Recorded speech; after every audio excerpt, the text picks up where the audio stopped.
একবার তথাগত গৌতম বুদ্ধের এক শিষ্য তাকে জিজ্ঞাসা করে, হে তথাগত, কর্ম কি? এই কথা শুনে গৌতম বুদ্ধ মৃদু হেসে বলেন, কর্মকে বোঝানোর জন্য আমি তোমাদের একটি কাহিনী শোনাতে চাই। এই কাহিনীটি শোনার পর তোমরা সবাই বুঝতে পারবে যে কর্ম কি। তারপর গৌতম বুদ্ধ কাহিনী বলতে শুরু করলেন। তিনি বলেন, এক রাজ্যে এক রাজা ছিল। একবার রাজা তার মন্ত্রীর সাথে রাজ্য ভ্রমণ করতে বেরিয়েছিল। ভ্রমণ করতে করতে রাজা আর মন্ত্রী একটি বাজারে পৌঁছায়। সেই বাজারে রাজার ধ্যান এক দোকানদারের ওপর পড়ে। সেই দোকানদারকে দেখে রাজার মনে কেন জানি না এমন ভাবনা আসে যে কাল এই দোকানদারকে আমি ফাঁসির সাজা দিয়ে দেব। এই কথাটা রাজা তার মন্ত্রীকে বলে। মন্ত্রী এবার কিছু বলতে যাবে, ততক্ষণে রাজা সেই দোকানদারের দোকান পেরিয়ে আগে চলে যায় আর অন্য কথা বলতে শুরু করে। মন্ত্রী খুবই চিন্তায় পড়ে যায়। মন্ত্রী এই কথাটা কিছুতেই বুঝে উঠতে পারছিল না যে দোকানদারের দোষটা কী। দোকানদারের সাথে কোনো রকমের কথাবার্তা না বলেই, কোনো কিছু চিন্তাভাবনা না করেই রাজা এই রকম সিদ্ধান্ত নেওয়ার কথা কেন ভাবলেন? তারপর রাজা আর মন্ত্রী ভ্রমণ করে রাজমহলে ফিরে গেল। কিন্তু মন্ত্রীর সারা রাত ঘুম এলো না। সকাল হতেই মন্ত্রী একজন সাধারণ মানুষের রূপ ধারণ করে সেই দোকানদারের কাছে পৌঁছে যায় আর তাকে জিজ্ঞাসা করে, তুমি কি বিক্রি করো? দোকানদার উত্তরে বলে, আমি চন্দন কাঠ বিক্রি করি। তারপর মন্ত্রী আশেপাশের মানুষকে সেই দোকানদারের ব্যাপারে জিজ্ঞাসা করতে শুরু করে। সবাই বলে, ওই দোকানদার কারো সাথে তেমন একটা কথা বলে না, সবসময় দুঃখী থাকে। মন্ত্রী ভাবে ব্যাপারটা বুঝতে হবে। তাই মন্ত্রী পুনরায় সেই দোকানদারের কাছে যায় আর তাকে জিজ্ঞাসা করে, তুমি সবসময় দুঃখী থাকো কেন? দোকানদার বলে, আমি এই জন্য দুঃখী থাকি কারণ মানুষ আমার দোকানে আসে, চন্দন কাঠের গন্ধ শুঙে আর বলে খুব সুন্দর গন্ধ, কিন্তু কেউ চন্দন কাঠ কিনে না, এই জন্য আমি দুঃখী থাকি। দোকানদারের কথা শুনে মন্ত্রীও খুব দুঃখ পেল। মন্ত্রী ভাবে, যদি কোনো দোকানদারের জিনিস কেউ না কিনে তাহলে তার তো দুঃখ হবেই, তার উপর যদি তার জিনিসও ভালো হয়। মন্ত্রী ভাবে, একে এই দোকানদার তার দুঃখের জন্য কষ্টে রয়েছে আর ওইদিকে রাজামশাই একে ফাঁসি দিতে চাইছে। ব্যাপারটা কি মন্ত্রী এখনও বুঝতে পারছে না। অর্থাৎ কেন রাজার মনে এই রকম ভাবনা এলো সেটা মন্ত্রী এখনও বুঝে উঠতে পারছে না। তাই মন্ত্রী দোকানদারকে আবার জিজ্ঞাসা করল, তোমার সব চন্দন কাঠ যদি এভাবেই রয়ে যায় তাহলে তুমি কি করবে? দোকানদার রেগে বলে, হ্যাঁ, আমি জানি আমার চন্দন কাঠ এভাবেই পড়ে থাকবে, কেউ এগুলো কিনবে না। তাই তো আমি মাঝে মধ্যেই ভাবি, যদি আমাদের রাজা মারা যেত তাহলে আমি রাজ দরবারে গিয়ে তার অন্তিম সংস্কারের কাজে এই চন্দন কাঠগুলো দিতে পারতাম। তাতে আমার কিছু টাকাও হতো আর এই বাজার ছাড়া আরও কিছু মানুষ আমার চন্দন কাঠের ব্যবসা সম্বন্ধে জানতে পারত আর তাদের মধ্যে কেউ কেউ আমার কাছে চন্দন কাঠ কিনতে অবশ্যই আসতো। মন্ত্রী দোকানদারের কথা শুনে সব কিছু বুঝতে পারল, কিন্তু মন্ত্রী খুব চালাক ও বুদ্ধিমান ছিল। সে মনে মনে একটা ফন্দি আঁটল। তারপর মন্ত্রী দোকানদারের কাছে কিছু চন্দন কাঠ কিনে নিল, যার ফলে দোকানদার কিছু টাকা পেল, তাই সে একটু খুশি হলো। তারপর মন্ত্রী সেই চন্দন কাঠ নিয়ে রাজদরবার চলে গেল।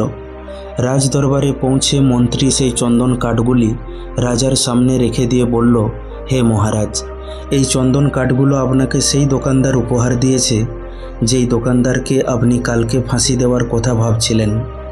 রাজা সেই চন্দন কাঠকে শুঙে। চন্দন কাঠের গন্ধ রাজার খুব পছন্দ হয়। তিনি বলেন, এই চন্দন কাঠের গন্ধ খুবই সুন্দর। রাজার এই উপহার খুব ভালো লাগলো। সেই জন্য রাজা মন্ত্রীকে কিছু স্বর্ণমুদ্রা দিয়ে বলল, যাও, এই স্বর্ণমুদ্রাগুলো সেই দোকানদারকে পুরস্কার হিসাবে দিয়ে এসো আর তাকে বলে এসো, এবার থেকে যখনই রাজমহলে চন্দন কাঠের দরকার পড়বে তখন তোমার দোকান থেকেই সেই চন্দন কাঠ নেওয়া হবে। এই কথা শুনে মন্ত্রী মুচকি মুচকি হাসতে থাকে আর ভাবতে থাকে, এবার নিশ্চয়ই রাজার মনে দোকানদারকে ফাঁসি দেওয়ার চিন্তা আসবে না, কারণ এবার তো রাজমহলে যত চন্দন কাঠের দরকার পড়বে সেটা দেওয়ার দায়িত্ব ওই দোকানদার পেয়ে গেছে। তারপর মন্ত্রী সেই স্বর্ণমুদ্রা নিয়ে দোকানদারের উদ্দেশ্যে বেরিয়ে পড়ে। এদিকে রাজা মনে মনে ভাবতে থাকে, এই দোকানদার তো খুবই ভালো মানুষ। যখন আমি এটা ভাবছিলাম যে কাল একে ফাঁসি দিয়ে দেব, তখন হয়তো তার মনে এই ভাবনা চলছিল যে রাজা প্রথমবার আমার দোকানের সামনে এসেছে, তাই রাজাকে কিছু সুগন্ধিযুক্ত চন্দন কাঠ উপহার দিতে হবে। আর আজ সে আমাকে উপহারও পাঠিয়ে দিয়েছে। আমি ফালতু ফালতু তাকে ফাঁসি দেওয়ার কথা ভাবছিলাম। এদিকে মন্ত্রী দোকানদারের কাছে পৌঁছে যায় আর রাজার দেওয়া স্বর্ণমুদ্রা দিয়ে দোকানদারকে বলে, কাল আমি যেই চন্দন কাঠগুলি কিনে নিয়ে গিয়েছিলাম, রাজা সেই চন্দন কাঠের খুব প্রশংসা করেছে আর পুরস্কার হিসাবে তোমাকে এই স্বর্ণমুদ্রাগুলো দিয়েছে। এই কথা শুনে দোকানদার খুব খুশি হয়। সাথে সাথে মন্ত্রী এটাও বলে যে আজ থেকে রাজমহলে যখনই চন্দন কাঠের দরকার পড়বে, তখনই সেই চন্দন কাঠ তোমার দোকান থেকেই নেওয়া হবে। এই কথা শুনে দোকানদার আরও খুশি হলো। মন্ত্রী তখন বলে, কেন ভাই, তুমি তো রাজার সম্বন্ধে কত কিছু খারাপ ভাবতে, কিন্তু দেখো রাজা তোমার জন্য কত ভাবে। দেখো রাজা কত ভালো। রাজা কখনো তার প্রজাদের জন্য খারাপ ভাবে না। দোকানদার মন্ত্রীর সাথে একমত হয়ে বড় দুঃখী মনে রাজার প্রতি খারাপ ভাবনার জন্য অনুশোচনা করতে থাকে। তারপর দোকানদার মন্ত্রীকে বলে, আমি রাজার সম্বন্ধে কত কিছু ভুল ভাবতাম, কিন্তু রাজা তো খুবই ভালো, খুবই দয়ালু। ভগবান যেন রাজাকে দীর্ঘ আয়ু দেয়। এই কথা শুনে মন্ত্রীও খুব খুশি হলো আর মন্ত্রী পুনরায় রাজ দরবারে ফিরে গেল। গৌতম বুদ্ধ এখানেই কাহিনীটি শেষ করে তার শিষ্যদেরকে জিজ্ঞাসা করেন, এবার তোমরাই বলো কর্ম কি? কোনো শিষ্য বলে, কর্ম হলো আমাদের বলা শব্দ। কেউ বলে কর্মবাণী, তো কেউ বলে কর্ম হলো ভাবনা, ইত্যাদি ইত্যাদি। নিজের সব শিষ্যের উত্তর শোনার পর মহাত্মা গৌতম বুদ্ধ বলেন, আমাদের ভাবনাই হলো আমাদের কর্ম। যেমন আমাদের ভাবনা হবে তেমন আমরা কর্ম করব। আর সেই ভাবনার দ্বারা করা কর্মই আমাদের সুখ দুঃখের জন্য দায়ী হবে। অর্থাৎ যদি আমাদের চিন্তাভাবনা খারাপ হয়, তাহলে আমাদের কর্মও খারাপ হবে আর তার পরিণামও খারাপই হবে, যার ফলে আমরা দুঃখী থাকব। কিন্তু যদি আমাদের চিন্তাভাবনা ভালো হয়, তাহলে আমরা ভালো কর্মই করব আর তার ফলাফলও ভালোই আসবে, যার ফলে আমরা সুখী হব। বন্ধু, এবার আমরা কর্মকে একটু সহজ ভাষায় বোঝার চেষ্টা করি। কর্ম মানে হলো কার্য।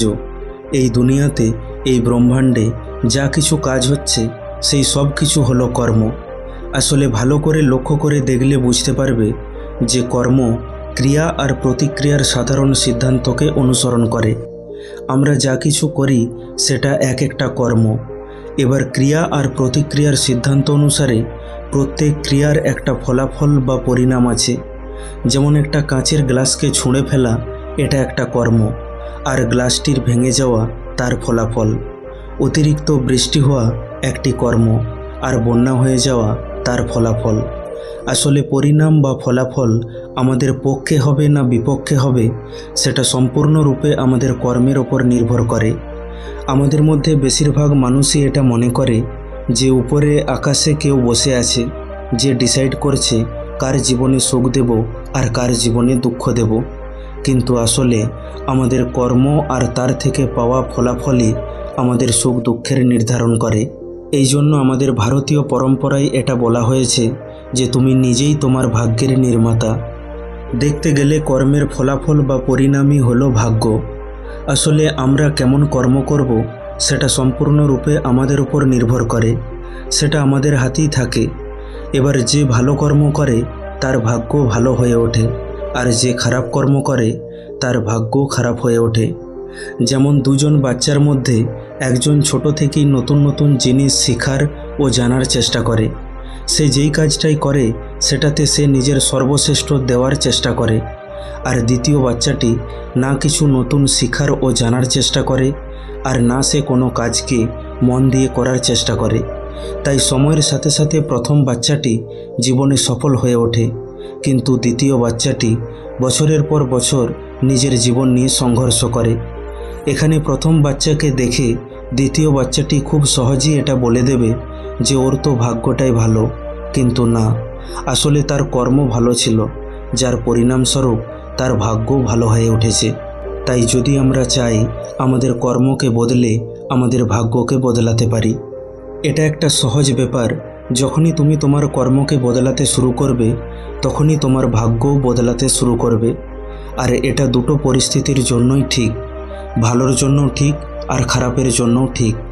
আসলে কোনো ব্যক্তি কীরকম কর্ম করবে সেটা তার মা বাবা, পরিবার, পাড়া প্রতিবেশী এবং সমাজের ওপর নির্ভর করে।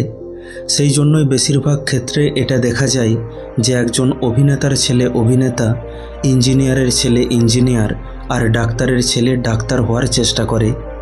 এর কারণ হলো আমাদের শরীর আর মন আশেপাশের বাতাবরণ থেকেই তথ্য সংগ্রহ করার চেষ্টা করে, আর আমরা আমাদের মধ্যে থাকা তথ্য ও জ্ঞানের ওপর ভিত্তি করেই কর্ম করে থাকি, আর সেই অনুযায়ী আমরা ফলাফল পেয়ে থাকি। আসলে আমরা আমাদের প্রতিদিনের 90% কাজকে অচেতন অবস্থায় করতে থাকি, কারণ আমাদের শরীর আর মন যেসব তথ্য আগে থেকেই পেয়ে যায় সেগুলোকে সে মনে রাখে আর সময় এলে সেগুলোর পুনরাবৃত্তি করে। যেমন যখন আমরা গাড়ি চালানো শিখি তখন আমরা সব কিছু খুবই সজ্ঞানে করতে থাকি আর সব কিছুর ওপর ধ্যান রাখি যে ব্রেক কোথায় আছে, অ্যাক্সিলারেটর কোথায় আছে। কিন্তু কিছু সময় পর আমরা কথা বলতে বলতে বা কিছু ভাবতে ভাবতে খুব সহজেই গাড়ি চালিয়ে ফেলি, কারণ ততদিনে আমাদের মধ্যে গাড়ি চালানোর প্রোগ্রামিং হয়ে গেছে। আর এখন আমরা আমাদের বেশিরভাগ কাজ ঠিক এভাবেই করে থাকি, কোনো রকমের সচেতনতা ছাড়াই আমাদের কাজ হতে থাকে। আর যেহেতু কোনো রকমের সচেতনতা ছাড়াই আমাদের কাজ অটোমেটিক হতে থাকে, তাই আমরা মনে করি কোনো অদৃশ্য শক্তি আমাদের চালিত করছে, কিন্তু আসলে আমাদের কর্ম তখন আমাদের অভ্যাস হয়ে ওঠে।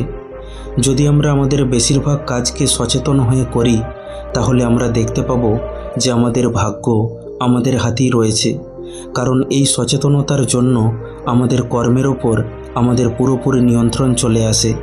ঠিক যেমনটা উপরের কাহিনীতে গৌতম বুদ্ধ বলেছিলেন যে আমাদের ভাবনাই হলো আমাদের কর্ম, আর এই সচেতন অবস্থায় আমাদের ভাবনার উপর আমাদের সম্পূর্ণ নিয়ন্ত্রণ চলে আসে।